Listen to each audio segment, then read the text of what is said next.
So we're seeing a lot of interest today from the large integrated blast furnace BOF producers that are producing steel from virgin iron units. And I think their interest is coming from the fact that they're looking for a solution to replace the blast furnace while retaining their existing BOF and steelmaking assets and processes.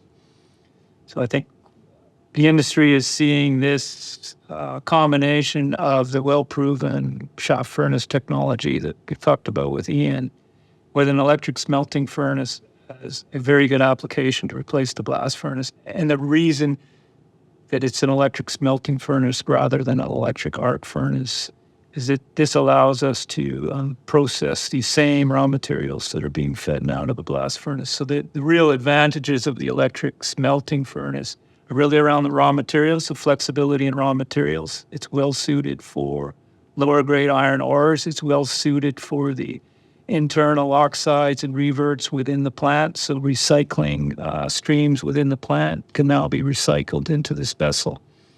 So from a raw material use perspective, it's a good technology. From a product perspective, it's a good technology because it allows the steel makers to continue to produce their high quality, low nitrogen products